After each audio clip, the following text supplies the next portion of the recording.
everyone, just a quick video on narcissists and when an empath, they often attract narcissists into their lives because empaths can't read them, and narcissists are manipulative and they project all their stuff onto empaths, and empaths want to fix them.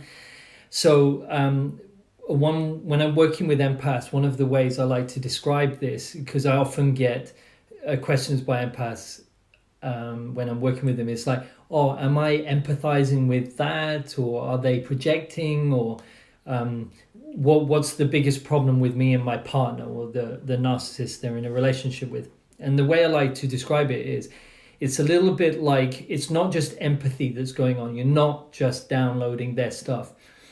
And it's a little bit like earphones. My earphones always, they get tied up. I just stick them in my pocket. My wife is German. She wraps them and they're always perfect. And I just pull them out of my pocket and go, oh no, they've got tangled up.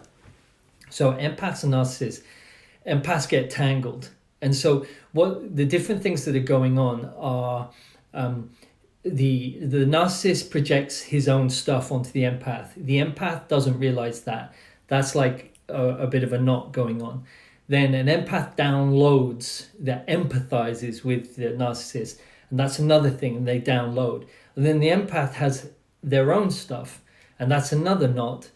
And then and then there's a couple, and so you get relationship stuff going on, and it's not just empathy that's going on. There's loads of different things, and these are all like knots. And so what the empath does is, because so the empath, they go they pull on it. They're like, how do I fix this? And then it gets tighter and tighter, and the knots get tighter and tighter, and they become knotted, and it becomes unbearable. And what the empath will do is they'll usually become really drained, or they really get burned by it, and they retreat, and they get really worried about meeting another narcissist if they can break away from it. So the way you think about it is, and this is what I do a lot, is I have to untangle them bit by bit, and usually go for the biggest knot and slowly work out how it got there. And instead of yanking on them, going, oh, I don't know what's going on, you go, okay, there's a knot here, let's resolve that one. And there's a knot here, let's resolve that one. Oh, okay, this earphone went through there, that's why it got tangled up. Yeah, and in the end, you're going to get to a point where it's untangled. Oh, look, there's just this one knot. I can deal with that easily. And then they're untangled. So the earphone analogy is, with empaths, most are just pulling on the knots and getting even more entangled with the narcissist.